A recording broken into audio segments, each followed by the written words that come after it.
Hello students, welcome to this new video from Adarsh group of education. तो बच्चों, कल हम लोगों ने पार्ट फर्स्ट के अंदर देखा था कि एक पदार्थ जैसे कि मार्कर, इस मार्कर का सबसे छोटे से छोटा सूक्ष्म कण परमाणु के अंदर मूल कण इलेक्ट्रॉन, प्रोटॉन, न्यूट्रॉन की स्थिति कहाँ है? नाभिक में। बाहरी वर्ताकार पथों में कौन रहता है? इलेक्ट्रॉन रहता है। ये सब बातें हमने देखी थी। फिर हमने देखा था कि एक परमाणु का जो द्रव्यमान का निर्धारण प्रोटॉन और न्यूट्रॉन करता है, जो कहाँ स्थित होता है? परमाणु की नाभिक में। हमने देखा कि नाभिक की परमाणु की त्रिज्या वगैरह क्या है, ये सारी चीज़ें देखी। कुछ क्वेश्चन भी देखे हम लोगों ने, आपको पीडीएफ के अंदर कुछ क्वेश्चन भी दिया था। पहला क्वेश्चन मेरा था कि परमाणु के द्रव्यमान का निर्धारण कौन से मूलकण करते हैं। तो परमाणु के अंदर कितने मूलकण बताए थे मैंने? 3। आपको पता है नाभिक के अंदर प्रोटॉन और जो न्यूट्रॉन होता है उनका योग द्रव्यमान कहलाता है। तो परमाणु के द्रव्यमान का निर्धारण नाभिक में उपस्थित प्रोटॉन और न्यूट्रॉन करते हैं। इसके पश्चात मैंने आपको कुछ प्रतीक वगैरह वो समझाए थे। जैसे अगला क्वेश्चन दिया था मैंने कि कैल्शियम के अंदर न्यूट्रॉन की संख्या बताइए, इस तत्व के अंदर न्यूट्रॉन की संख्या।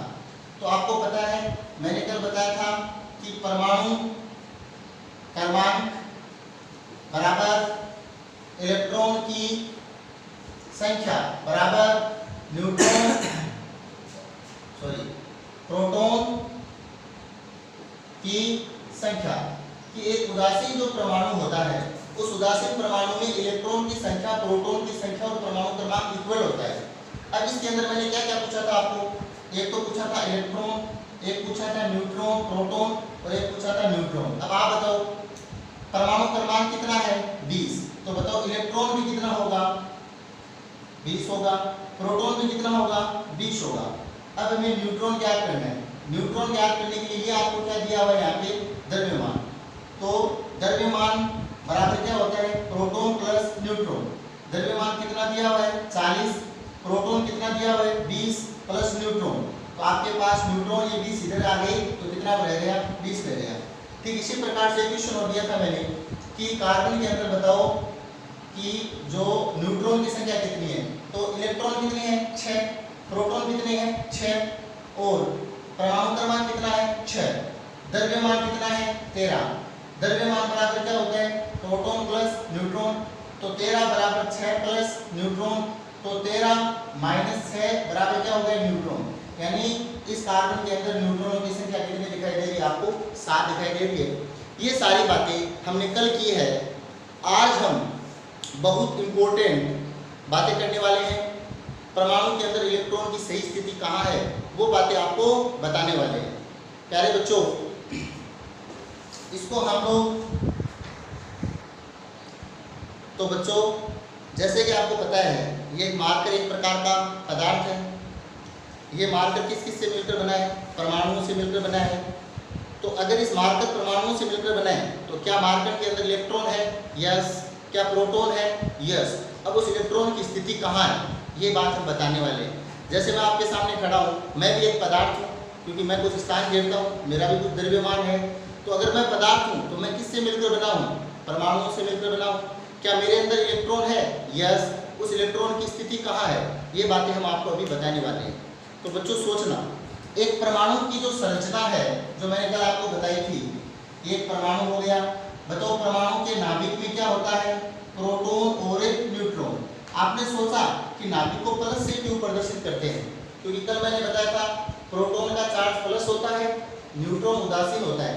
इस कारण नाभिक के अंदर संपूर्ण क्या होता है? धनावेश होता है। और बाहरी वर्ताकार पथों में कौन गति करता है? इलेक्ट्रॉन गति करता है। तो बच्चों किसी भी परमाणु के नाभिक के चारों ओर वर्ताकार पथ जो निश्चित त्रिज्या और निश्चित ऊर्जा के बने होते हैं, इन पथों को सेल या कोश या ऊर्जा स्तर कहते हैं। आप कुछ कक्षाओं में अध्ययन करोगे, 11th क्लास में जाओगे आप तो क्वांटम संख्या पढ़ोगे। क्वांटम संख्या का मतलब होता है किसी भी परमाणु के अंदर इलेक्ट्रॉन की सही स्थिति जानने के लिए कुछ इंडेक्स दिए गए हैं जो 4 प्रकार के होते हैं। उनमें से 2 प्रकार के जो क्वांटम संख्या है वो क्वांटम संख्या आपके 10th में काम आएगी। तो सबसे पहले हम बताते हैं कि नाभिक के चारों ओर वर्ताकार पथ जहां इलेक्ट्रॉन गति करते हैं, निश्चित त्रिज्या के होते हैं, उन पथों को क्या कहते हैं? कोश कहते हैं। परिभाषा नोट करो, हेडिंग डालो, कोश। ऊर्जा स्तर, परमाणु के नाभिक के चारों ओर निश्चित त्रिज्या और निश्चित ऊर्जा के वृत्ताकार पथ होते हैं जिनमें इलेक्ट्रॉन गति करते हैं। इन पथों को कोश, ऊर्जा स्तर या सेल कहा जाता है। बच्चों, इस परमाणु के अंदर जैसे ये है पहला कोश, ये दूसरा कोश हो गया, ये तीसरा कोश, और ये कौन सा हो गया? चौथा कोश। तो ये पहला कोश, ये दूसरा, ये तीसरा कोश, और ये कौन सा हो गया? चौथा कोश। तो एक परमाणु के अंदर टोटल कितने कोश हो गए बताइए? 4 कोश हो गए। अब ये जो कोश है, पहला कोश, दूसरा कोश, तीसरा कोश, चौथा कोश, इन कोश को हम प्रदर्शित करते हैं K, L, M और N। आपको कोई पूछे कि पहले कोश को किससे प्रदर्शित करते हैं? K से, दूसरे कोश को L से, इसको K से, L से, M से और किससे प्रदर्शित करते हैं? N से।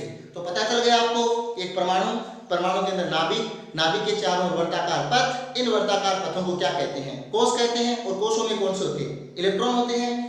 और कोशों को किस से प्रदर्शित करते हैं? पहले कोश को K से, दूसरे को L से, तीसरे को N से और चौथे को किससे प्रदर्शित करते हैं? N से। अब देखो आप लोग, यहां पर जो आपको कोश, ये जो संरचना जो मैं बता रहा हूं, परमाणु को इतनी सीमित नहीं है, जटिल संरचनाएं हैं। कोशों के अंदर जैसे एक हमारा जैसे घर है, जैसे एक हमारा गांव है, इस गांव को मैंने मान लिया परमाणु। तो गांव के अंदर जो घर है, उस घर को क्या मानूंगा मैं? कोश मानूंगा। और उस घर के अंदर जो कमरे हैं, उन कमरों को क्या मानूंगा मैं? उपकोश मानूंगा। कमरे के अंदर जो बेड है, उन बेड को क्या मानूंगा मैं? कक्षक यानी ऑर्बिटल मानूंगा मैं। और बेड के ऊपर जो आदमी बैठे हैं, उनको मैं क्या मानूंगा? इलेक्ट्रॉन मानूंगा। समझो आप, ये मार्कर इतना बड़ा पदार्थ, इसकी सबसे छोटी इकाई परमाणु, उस परमाणु के अंदर कोश, कोश में उपकोश, उपकोश में कक्षक और कक्षकों के अंदर इलेक्ट्रॉन। तो इस प्रकार से हमें स्थिति देखनी है। तो प्यारे बच्चों, अब देखो, अलग अलग कोशों के अंदर इलेक्ट्रॉन की कैपेसिटी अलग अलग होती है। कोशों के अंदर इलेक्ट्रॉन भरने का जो सूत्र होता है, वो सूत्र होता है 2n स्केल। आपको कोई बोल दे कि कोई भी कोश में जो इलेक्ट्रॉन भरने का सूत्र कौन सा होता है, वो सूत्र कौन सा होता है? 2n scale. जैसे कि मैं आपको अभी बताता हूं कि यहाँ पे मैंने लिख दिया कोश, कौन कौन सा कोश? K कोश, फिर L कोश, अगला बताओ M कोश, अगला बताओ N कोश। और इनके नंबर है, जो पहले कोश K को, L कोश को कौन सा कोश है? दूसरा। M कोश कौन सा है? तीसरा। N कोश कौन सा है? चौथा। 2014 माध्यमिक शिक्षा बोर्ड के अंदर क्वेश्चन आया था कि किसी कोश में अधिकतम इलेक्ट्रॉन भरने का सूत्र कौन सा होता है? तो वो सूत्र है 2n स्केल। कौन सा है? 2n scale. यहाँ पे n क्या है? कोशों की संख्या। यहाँ n इज इक्वल टू कोशों की संख्या। तो अब आपको कोई पूछ ले कि बताओ K कोश में कितने इलेक्ट्रॉन है? K कोश में कितने इलेक्ट्रॉन है? तो सबसे पहले मैंने 2 लिखा, n की जगह पे K कोश का मान कितना आता है? 1 लिखा, और 1 की स्केल। तो अब आपको पता है कि 1 की स्केल 1 इंटू 2, यानी K कोश में टोटल कितने इलेक्ट्रॉन है? 2 है। अगला कोश कौन सा है? L कोश। सूत्र कौन सा है? 2n scale. n की जगह कितना रखोगे? L के लिए 2 लिखोगे। 2 की स्केल कितना हो गया बताइए? 4। 4 तो कितना हो गया? 8। तो L कोश में, इसमें अधिकतम 2, L कोश में अधिकतम कितने इलेक्ट्रॉन हो गए? 8 इलेक्ट्रॉन हो गए। इसके बाद में अगला कौन सा आ गया? M कोश। सूत्र क्या है? 2n scale. n के लिए कितना मान लिखना है आपको? 3। 3 की स्केल कितना है? 9। और 9 तो कितने हो गए? 18। यानी कि M कोश के अंदर टोटल इलेक्ट्रॉन 18 है। ठीक इसी प्रकार से अगला हमारा कौन सा कोष है, चौथा कोष। चौथा कोष कौन सा है, एन कोष। सूत्र 2 एन की जगह 4, 4 किसके 16, 16 दूनी कितने हो गए 32। तो प्यारे बच्चों बोर्ड एग्जाम में 1 नंबर का क्वेश्चन ऐसा पूछा जाता है, हालांकि मैंने अभी तक लेसन स्टार्ट नहीं किया है, तो यहाँ से 1 नंबर का डायरेक्ट क्वेश्चन पूछा जाता है कि किसी कोष में अधिकतम इलेक्ट्रॉन भरने का सूत्र बताइए, तो वो सूत्र है 2n²। और ऐसे साथ में जोड़ देगा कि किसी कोष में अधिकतम इलेक्ट्रॉन भरने का सूत्र बताइए तथा m कोष में उपस्थित इलेक्ट्रॉन की संख्या बताइए। तो n जैसे k l n, m के लिए n का मान कितना होगा 3, 3 की स्क्वायर 9, 9 दो कितने हो गए 18। तो यहाँ पे कितने इलेक्ट्रॉन हो गए टोटल 18 इलेक्ट्रॉन। अब बच्चों यहाँ पर जो कोष आपको दिखाई दे रहे हैं, इन कोषों में कौन होते हैं, उपकोष होते हैं। कौन होते हैं, उपकोष। तो अब आपको हेडिंग डालनी है उपकोष की। प्यारे बच्चों उपकोष तो इंग्लिश में बोलते हैं सबसे, कोषों के अंदर उपकोष होते हैं। ये उपकोष आपको याद रखना है, इंग्लिश में एजीमुथल नंबर बोलते हैं इसको, डिगन्सी क्वांटम नंबर भी बोलते हैं। अब ये उपकोष कितने होते हैं ये देखो, आपको टोटल जो उपकोष है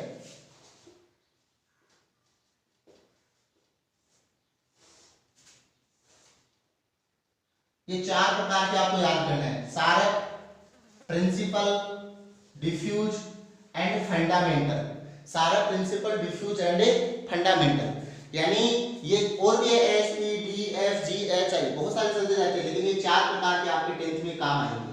ठीक है, अब आपको इसके अंदर इलेक्ट्रॉन याद रखना है। वैसे सूत्र होता है, कुछ कक्षाओं में आप पढ़ोगे 2 2l+1, यानी इनको हम l से प्रदर्शित करते हैं। तो ये सूत्र होता है किसी भी उपकोष में इलेक्ट्रॉन भरने का, लेकिन आप इसको याद कर लो तो ठीक रहेगा।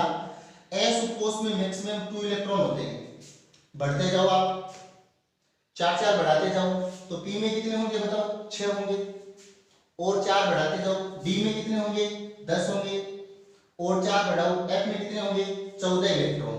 तो अब देखो शांत दिमाग से आप लोग समझो इसको कि k कोष के अंदर मैक्सिमम 2 इलेक्ट्रॉन होते हैं, l कोष यानी दूसरे कोष में कितने होते हैं 8, तीसरे में कितने होते हैं 18, चौथे में कितने होते हैं 32। अब कोषों के अंदर क्या होते हैं उपकोष, जैसे मैंने बताया था ना, ये एक पूरा गांव है, इस गांव में पहला घर, दूसरा घर, तीसरा घर, चौथा घर, ये घर है, इन घर को कह दिया कोष।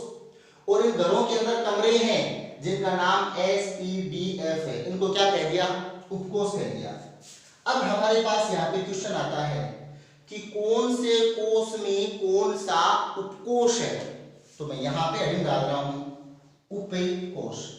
अब आप समझदार स्टूडेंट्स समझ गए, और आप सभी समझदार हो इसलिए आप सभी समझ गए मेरे हिसाब से कि आपको कोई पूछ ले कि के कोष में बताओ कौन सा उपकोष है, दिमाग लगाओ। के कोष में कितने इलेक्ट्रॉन है 2, तो बताओ कौन सा उपकोष होगा, S उपकोष होगा, राइट। अब आपको पूछ ले कि L कोष में कौन सा उपकोष है, L कोष में कौन सा उपकोष है, तो L कोष में मैक्सिमम इलेक्ट्रॉन कितने हैं 8, कितने हैं 8, इसकी बात कर रहा हूं मैं। अब बताइए आप, तो 8 मतलब कौन कौन से उपकोष होंगे, S और P उपकोष। कैसे पता चला, क्योंकि यहाँ पे 2 + 6 यानी L कोष के अंदर कितने इलेक्ट्रॉन होने चाहिए 8 इलेक्ट्रॉन होने चाहिए। अब आपको पूछ ले कि तीसरा कोष M कोष, इस M कोष में कितने उपकोष है, तो सबसे पहले आपको क्या देखना है बताओ, M कोष में इलेक्ट्रॉन कितने हैं, बताओ कितने इलेक्ट्रॉन है 18। अब आप देखो 2 और 6 8, 8 और 10 18, तो आपको पता है कि M कोष यानी इस तीसरे कोष के अंदर S, P और D उपकोष होंगे, राइट। यानी कि 2 + 6 + 10 कितने हो गए 18 इलेक्ट्रॉन। अब आपको कोई पूछे कि चौथे कोष में इलेक्ट्रॉन कितना है, चौथे कोष में टोटल इलेक्ट्रॉन कितना है 32, तो ये 32 इलेक्ट्रॉन किस प्रकार से डिवाइडेशन है, मतलब एक घर के अंदर टोटल 32 सदस्य हैं, यानी इस घर में कितने सदस्य हैं 32, तो क्या वो 32 सदस्य एक साथ रहेंगे, नो। कितने कमरों में रहेंगे 4 कमरों में। पहले कमरे में कितने सदस्य रहेंगे 2 रहेंगे उस कमरे का नाम क्या है? S। इसका जो दूसरा कमरा है उसके अंदर कितने सदस्य रहेंगे? 6, उस कमरे का नाम क्या है? P। अगला सदस्य कौन से कमरे में रहेंगे? D में, जिसमें कितने सदस्य रहेंगे? 10। और बचे भी 14 सदस्य कौन से कमरे में रहेंगे? F में रहेंगे। तो बच्चों 2 + 6 + 10 + 14, इनको ऐड करोगे कितने आ गए? 32। तो आपको यूं समझना है कि एक परमाणु होता है, बताओ परमाणु के नाभिक में क्या होता है? प्रोटॉन न्यूट्रॉन होता है। नाभिक के चारों ओर वर्ताकार पथों को क्या कहते हैं? कोष कहते हैं। किसी भी कोष में अधिकतम इलेक्ट्रॉन भरने का सूत्र क्या है? 2n² है। K कोष में मैक्सिमम कितने इलेक्ट्रॉन होते हैं? 2। ऐसे मान रख करके कोष में कौन होते हैं? उपकोष। जैसे इस गांव के अंदर पहला घर का नाम क्या है? K घर। K घर में केवल कितना कमरा है? 1। यानी K कोष में कितना उपकोष है? S उपकोष, क्योंकि 2 इलेक्ट्रॉन है। L की कैपेसिटी 8, यानी दूसरे घर में, इस घर में टोटल 8 सदस्य रह सकते हैं, लेकिन एक कमरे में नहीं रहेंगे।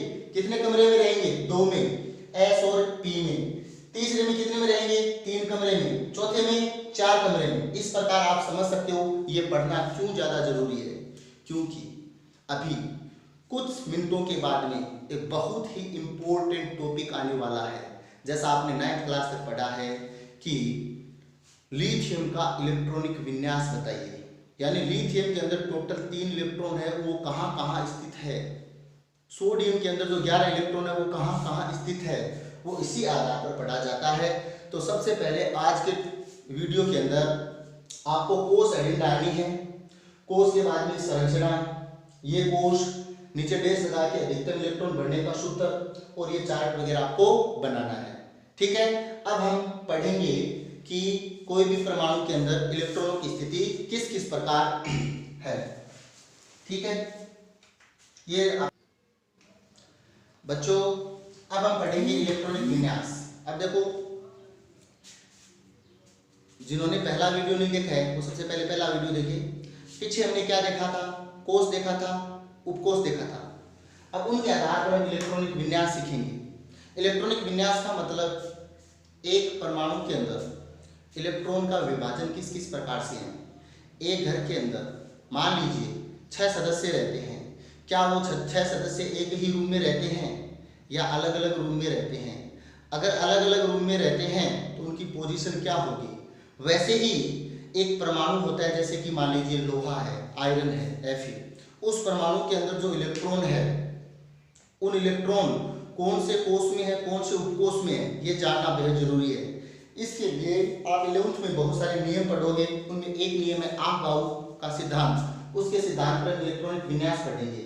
आपके 10th में 7th चैप्टर है वो इलेक्ट्रॉनिक विन्यास के ऊपर ही आधारित है, जिससे आपको बहुत सारी जो रासायनिक परिभाषाएं हैं वो बहुत अच्छे से आपको तैयार होगी, कंप्लीट होगी। तो बच्चों, ये इलेक्ट्रॉनिक विन्यास बहुत ज़्यादा जरूरी है और इन इलेक्ट्रॉनिक विन्यास को आपको अच्छे से समझना है। इलेक्ट्रॉनिक विन्यास समझने के लिए सबसे पहले आपको एक ट्रिक देखो, 1 से 7 तक गिनती लिखनी है आपको। 1 2 3 4 5 6 और 7। ठीक है, 1 से 7 तक आपने गिनती लिखी। मतलब एक हम महाभारत का युद्ध खेल रहे हैं, जैसे आप लोग देखते होंगे लॉकडाउन के समय में महाभारत रामायण वगैरह, ये टोटल 7 सैनिक है। इस युद्ध के अंदर पहला से इस पंक्ति के अंदर टोटल 7 सैनिक है। इसमें पहला सैनिक और लास्ट वाला सैनिक शहीद हो जाता है तो कौन सा सैनिक बचता है? दूसरा सैनिक, तीसरा सैनिक, चौथा सैनिक, 5वां सैनिक और 6ठा सैनिक। फिर वापस युद्ध होता है तो वापस पहला और लास्ट वाला सैनिक शहीद हो जाता है तो फिर कौन सा बचता है? तीसरा सैनिक, चौथा सैनिक और 5वां सैनिक। अगले युद्ध के अंदर फर्स्ट और लास्ट वाला वापस सैनिक शहीद हो जाता है तो लास्ट में कौन सा सैनिक बचता है? चौथा सैनिक। बच्चों, थोड़ी देर पहले आपने उपकोष पढ़े थे, सबसेल पढ़े थे, कौन कौन सा? S, फिर P, फिर D, फिर F। ठीक है, तो अब आपको इस प्रकार से पहली पंक्ति है, इन सभी के आगे आपको S लगाना है, ऐसे, राइट। दूसरी है, इसके अंदर लगाना है P।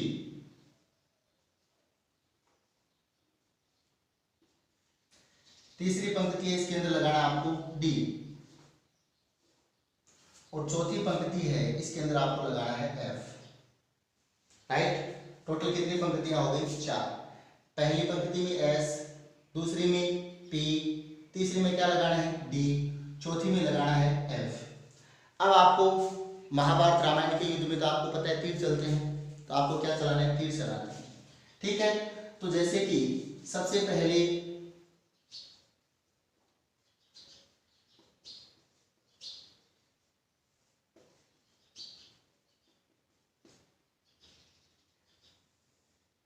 इस प्रकार से तीर चलाना आपको। 1s घायल, फिर आपको 2s को घायल करना है, एक एक सैनिक को घायल कर दिया। फिर एक तीर से 2 सैनिकों को घायल करना है, और अगले तीर से भी कितने सैनिकों को घायल करना है? 2 को। पहले एक एक सैनिक को घायल किया, फिर 2 को किया। अगले तीर से कितने को करना है? 3 सैनिकों को घायल, और अगले तीर से भी 3 सैनिकों को। देखो, 2 तीर से एक सैनिक, अगले 2 तीर से 2 सैनिक, अगले 2 तीर से 3 सैनिक, और अगला जो तीर चलाना है इसके अंदर आपको 4 सैनिकों को क्या करना है? खत्म कर देना, शहीद कर देना है। ठीक है, तो इस प्रकार से आपको तीर चलानी। सिंपल सी बात है कि 1 से लेकर 7 तक गिनती लिखी, फिर 2 से लेकर के 6 तक लिखी, 3 से 5 तक लिखी, फिर 4 तक लिखा। फिर आपको इस प्रकार से तीर लगाना है। पहले 1s को टारगेट किया, फिर 2s को टारगेट किया, फिर 2p 3s को, इस प्रकार से। अब इस तीर के अग्रभाग को इस तीर के पश्चिम भाग से जोड़ना है। ये लो, ऐसे जोड़ देना है।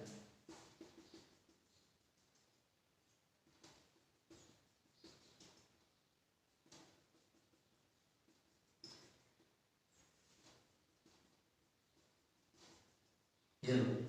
अब देखो, सबसे पहले इस तीर का शिकार कौन कौन बने हैं उनको देखो आप। सबसे पहला कौन शिकारी हुआ? 1s हुआ। प्यारे बच्चों, 1s का मतलब क्या है बताइए आप? 1s का मतलब है, 1 का मतलब है कोष, संख्या है ना, यानी कि ये पहला कोष है, और s का मतलब उपकोष, यानी इलेक्ट्रॉन पहले कोष के s उपकोष में है। 1s के बाद में क्या हुआ? 2s, और फिर कौन सा हुआ 2s के बाद में? 2p, फिर 2p के बाद में कौन हुआ बताओ? 3s, फिर 3, देखो 1s, फिर 2s, फिर 2p, फिर 3s। अब 3s के बाद में आपको क्या लिखना है? 3p लिखना है। फिर आपको क्या लिखना है? 3p के बाद में 4s लिखना है। ये ऊर्जा स्तर है, क्योंकि इलेक्ट्रॉन इस प्रकार से किसी भी एटम के अंदर भरे जाते हैं। 4s है। इसके पश्चात आपको क्या लिखना है? 3d लिखना है। इसके बाद आपको क्या लिखना है? 4p लिखना है। इसके बाद आपको क्या लिखना है? 5s लिखना है। इसके बाद आपको क्या लिखना है? 4d लिखना है। और इसके बाद आपको क्या लिखना है? 5p लिखना है। और इसके बाद आपको क्या लिखना है? 6s लिखना है। और इसके बाद आपको क्या लिखना है? 4f लिखना है। और इसके बाद में आपको क्या लिखना है? 5d लिखना है। इसके बाद 6p, और इसके बाद 7s। तो प्यारे बच्चों, ये आपके पास में सूत्र प्राप्त हो गया कि इलेक्ट्रॉन भरने का सूत्र। तो आप वो प्रिंसिपल है जो उस कक्षाओं में पढ़ोगे, आप इस प्रकार से बनाना जरूरी है। ये सूत्र याद रखना आपके लिए बहुत ज्यादा जरूरी है। ऐसे याद नहीं रहता है तो एक तरीका होता है, 1 से लेकर 7 तक गिनती लिख दी, फिर 2 से 6 तक लिख दी, 3 से 5 तक लिख दी, फिर 4 लिख दी, सबके s पहली लाइन में, फिर p, फिर d, फिर f, फिर तीर से आगे वाले को पीछे से अगर भाग को पश्चिम भाग से मिलाकर के इस प्रकार से आपके पास में क्या प्राप्त हो गया? सूत्र प्राप्त हो गया। जान आवश्यक नहीं है, लेकिन फिर भी आपको बता दूं। इसके अंदर आपको कोई पूछ ले कि 5d का मतलब क्या है, क्वेश्चन क्या पूछा? 5d का मतलब क्या है, तो आपको बताना है कि भाई एक परमाणु है, उस परमाणु के अंदर 5 का मतलब टोटल उस परमाणु के पास 5 कोष है, 1 2 3 4, और कौन सा हो गया? 5। 5d का मतलब, 5 का मतलब कौन सा है? 5 कोष, और 5वें के अंदर d उपकोष के अंदर इलेक्ट्रॉन है। जैसे आपको पूछ लिया किसी ने कि यार 4s का मतलब क्या है? 4 का मतलब इस परमाणु के पास टोटल कितने कोष है? 4 कोष है। 4 का मतलब क्या है कि देखो 1 2 3 और 4, इस परमाणु के पास टोटल कितने कोष है? 4 कोष है। ठीक है, और s का मतलब इलेक्ट्रॉन कहाँ है? चौथे कोष के s उपकोष में। 4p का मतलब क्या होता है? चौथे कोष के p उपकोष में। कोई बोलते हैं यार 2p का मतलब क्या है? कि इसके पास टोटल 2 कोष है, और दूसरे कोष के पी उपकोष में क्या है, इलेक्ट्रॉन है। अभी आप सब कुछ समझ जाओगे जब हम इलेक्ट्रॉनिक विन्यास बहुत अच्छे से भी पढ़ने वाले हैं। ठीक है,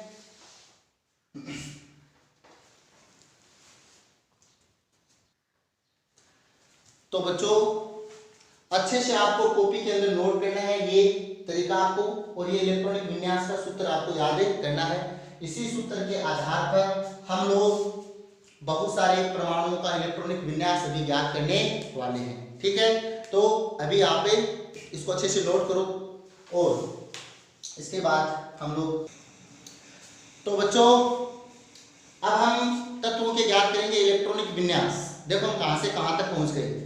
पदार्थ पढ़ा, परमाणु पढ़ा, परमाणु के मूलभूत 3 कण पढ़े, प्रोटॉन पढ़ा, न्यूट्रॉन पढ़ा, इलेक्ट्रॉन पढ़ा, द्रव्यमान कैसे ज्ञात किया जाता है वो पढ़ा। इसके पश्चात हमने देखा कि परमाणु के अंदर कोष क्या होता है वो पढ़ा, उपकोष क्या होता है वो पढ़ा, कोषों के अंदर उपकोषों के अंदर इलेक्ट्रॉन कितने कितने होते हैं वो पढ़ा, और एक परमाणु के अंदर इलेक्ट्रॉन किस प्रकार से व्यवस्थित होता है उसके लिए हमने एक तरीका देखा, एक सूत्र बनाया ये इलेक्ट्रॉनिक विन्यास ज्ञात करने का। कम से कम आपको 30 नंबर तक परमाणु क्रमांक याद होनी चाहिए, 30 नंबर तक याद करना है आपको, तत्व याद करने हैं कम से कम 30 तक। जैसे आपने 9 तक पढ़ा ना, hydrogen, helium, lithium, beryllium, boron, carbon, nitrogen, oxygen, fluorine, neon, है ना, sodium, magnesium, aluminium, silicon, phosphorus, sulphur, chlorine, organ, potassium, calcium, scandium, gallium, scandium, titanium, vanadium, chromium, manganese, है ना। तो ये टोटल आपको 30 तक याद करने हैं। अब देखो आप लोग, सबसे पहला तत्व आपका कौन सा आता है, यहां पे लिख रहा हूं मैं, क्रम संख्या, यहां पे लिख रहा हूं तत्व, और यहां पे हम लिख रहे हैं इलेक्ट्रॉनिक विन्यास। ठीक है, बताओ 1 नंबर पर तत्व कौन सा आता है, हाइड्रोजन आता है। 1 नंबर पर तत्व कौन सा आता है, हाइड्रोजन। हाइड्रोजन को हम किससे लिखते हैं, H से लिखते हैं। ठीक है, तो आप बताइए हाइड्रोजन का परमाणु क्रमांक कितना है, 1। इसका प्रोटॉन कितना है, 1। तो इलेक्ट्रॉन भी कितना होगा, 1 ही होगा इसका। अब वो एक इलेक्ट्रॉन कौन से कोष के कौन से कोष में, सबसे पहले आपको क्या दिखाई दे रहा है, 1s। बताओ s की कैपेसिटी कितने की होती है, 2 की, p की कितने की होती है, 6 की, d की 10 की, और f की कितने की होती है, 14 की। हम अगले कोष के अंदर तब तक इलेक्ट्रॉन नहीं भरेंगे तब तक इसके पूरे नहीं हो जाते हैं। अब आपके पास, आपको पता है s की कैपेसिटी कितने की इलेक्ट्रॉन की है, 2 की, उपलब्ध कितना है, 1। तो ये हाइड्रोजन का इलेक्ट्रॉनिक विन्यास हो गया 1s1, राइट। 2 नंबर पर कौन है बताइए, हीलियम। ये जो हीलियम है इसके पास टोटल इलेक्ट्रॉन कितने हैं, 2। तो इलेक्ट्रॉनिक विन्यास बताओ 1s। 1s का मतलब एक इसके पास कोष है, s उपकोष है। s की कैपेसिटी कितने की है, 2 इलेक्ट्रॉन की। इसके पास उपलब्धि कितने हैं, 2 इलेक्ट्रॉन है। इसके पश्चात 3 नंबर पे कौन आता है, लिथियम आता है। लिथियम का इलेक्ट्रॉनिक विन्यास बताइए, लिथियम कितने नंबर पे है, 3 नंबर पे। पहले कोष में तो सबसे पहले देखो क्या लिखेंगे हम, 1s। s की कैपेसिटी कितनी की है भैया, 2 की है, लेकिन इसके पास इलेक्ट्रॉन कितने हैं, 3। इसलिए 1s के आगे चलो, आगे वाला कौन सा है, 2s। s की कैपेसिटी कितने की है, 2 की है, लेकिन हमारे पास अवेलेबल कितना है, 1। अब गिनो टोटल ऊपर वाले 2 और 1 कितने हो गए, 3। लिथियम का इलेक्ट्रॉनिक विन्यास कंप्लीट। अब 4 number, hydrogen, helium, lithium. 4 number पे कौन है बताओ, बेरिलियम। ये जो बेरिलियम है, ये बेरिलियम कितने नंबर पे, 4, यानी इसके पास इलेक्ट्रॉन कितने हैं बताओ, 4। तो सबसे पहले हमने क्या लिखा, 1s। s के अंदर टोटल इलेक्ट्रॉन कितने हैं, 2। फिर क्या लिखा हमने, 1s के बाद में कौन है यहाँ पे, 2s। s की कैपेसिटी कितने की है, 2 की है ना, तो 2 लिखा। 2 और 2 कितने हो गए, 4, यानी बेरिलियम का इलेक्ट्रॉनिक विन्यास 1s2 2s2। इसके बाद में hydrogen, helium, lithium, beryllium. 5 number पे कौन आता है बताओ, बोरोन आता है। कौन आता है, बोरोन। ये आपको लिखने हैं 1 से 30 नंबर तक तत्व, किताब में मिलेंगे आपको, 9th में आपके पढ़े हुए हैं टोटल तत्व, ठीक है। 5 क्या आता है, बोरोन। बोरोन का इलेक्ट्रॉनिक विन्यास क्या होगा, टोटल इलेक्ट्रॉन कितने इसके पास, 5।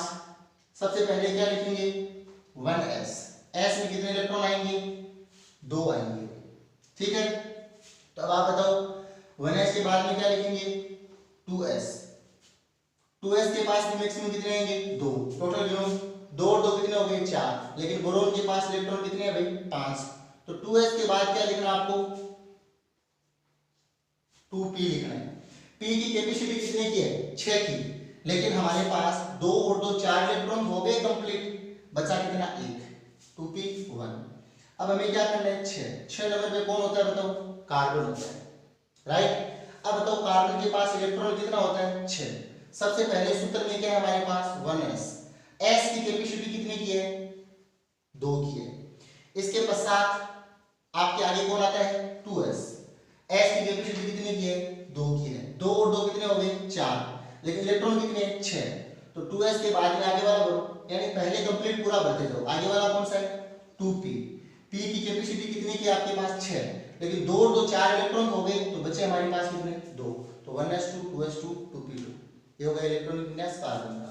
अगला कौन आ गया? 7। 7 पे कौन है? नाइट्रोजन। नाइट्रोजन के पास इलेक्ट्रॉन कितने हैं भाई? 7। सबसे पहले क्या लिखना है? 1s। 1s को क्या करना है? 2 इलेक्ट्रॉन आ गए इसके पास। इसके बाद 2s। s की कैपेसिटी कितनी की है? 2। 2 और 2 कितने हो गए? 4। टोटल कितने हैं? 7। बचे कितने? 3। 2s के बाद कौन आएगा बताओ? 2p। तो टोटल 7 है, तो बचे कितने? 6। क्योंकि जो p है, p के अंदर मैक्सिमम 6 इलेक्ट्रॉन भर सकते हैं। तो 2 और 2 4 और 3 7, ये मिला लिया तो आपको वाली संख्या तब तक भरते जाओ। 8 नंबर पर कौन है? Oxygen, right. तो ऑक्सीजन के पास इलेक्ट्रॉन कितने हैं? 8। सबसे पहले 1s। s की कैपेसिटी 2 की। 1s के बाद 2s। s की कैपेसिटी 2 की। 2 और 2 कितने हो गए? 4। अवेलेबल इलेक्ट्रॉन इसके पास 8। 2s के बाद कौन आएगा? 2p। तो p की कैपेसिटी 6 की है, लेकिन हमारे पास उपलब्ध कितने हैं? 4 ही है। 2 और 2 4, 4 कितने हो गए? 8। ऑक्सीजन कितने हो गए? 8। इसके पश्चात 9 नंबर पे कौन है बताओ? फ्लोरीन है, राइट। तो अब क्या होगा आपके पास? 9 नंबर पर जो फ्लोरीन है वो इलेक्ट्रॉनिक विन्यास सबसे पहले 1s। s की कैपेसिटी 2। फिर 2s। s की कैपेसिटी 2। फिर 2s के बाद 2p। अब देखो यहाँ पे 2 और 2 4 हो गए, इलेक्ट्रॉन कितने हैं? 9। p की कैपेसिटी कितने की है? 6 की। तो यहाँ पे कितने आएंगे? 5। अब गिनो आप, 2 और 2 4 और 5 कितने हो गए? 9। यानी फ्लोरीन का ये इलेक्ट्रॉनिक विन्यास है। 10 नंबर पे कौन है बताओ? नियोन। तो नियोन का इलेक्ट्रॉनिक विन्यास 1s2। टोटल इलेक्ट्रॉन कितने हैं? 10। अब हम 1s में तो भर नहीं सकते, तो किस में भरेंगे हम? 2s में। 2s के पास कितने इलेक्ट्रॉन है बताओ? s में कैपेसिटी 2 की। अब इसमें भी 2 से ज्यादा नहीं भर सकते, लेकिन अभी तक तो टोटल 4 इलेक्ट्रॉन भरे गए, हमें 10 भरने हैं। तो फिर क्या भरेंगे? 2p। अब p की कैपेसिटी कितने की है? 6 की। 6 और 2 8, 2 कितने हो गए? 10। इसके पश्चात 11 नंबर पे कौन है बताओ? सोडियम। पहले कोष में 1s कितने आएंगे? 2। दूसरे में 2s कितने आएंगे? 2। तीसरे में 2p। अब देखो टोटल इलेक्ट्रॉन 11 है ना, 2 और 2 4 हो गए, p की कैपेसिटी 6 की है। टोटल गिनो आप, 2 और 2 4 और 6 कितने हो गए? 10। लेकिन अवेलेबल कितने? 11। तो 2p के बाद कौन आएगा? 3s1। तो इस प्रकार से आपको 20 तक आपको इलेक्ट्रॉनिक विन्यास आज आपका होमवर्क है। तो आपको फर्स्ट से लेकर लास्ट तक थोड़ा धीरे जरूर बनाया हूँ, ताकि आप लोगों को अच्छे से पढ़ाई की आदत पड़ जाए। अच्छे से आपको ईयरफोन लगा करके आप लोग सुन सकते हो। नोट्स बनाने आपको समझना है। फर्स्ट से लेकर लास्ट तक ये दोनों वीडियो अच्छे से देखना है। ये हमारे केमिस्ट्री के अंदर बहुत ज़्यादा काम आएंगे। इनसे आपके टोटल 16 नंबर कवर होने वाले हैं। तो आप इलेक्ट्रॉनिक विन्यास 1 से लेकर के 20 तक आज ज़रूर घर पे जाकर के घर पर अपने जो बैठे हो अभी घर पे ही हो, तो अच्छे से आपको निकालने हैं। कोई दिक्कत हो तो आप ही पूछ सकते हो। ओके, धन्यवाद।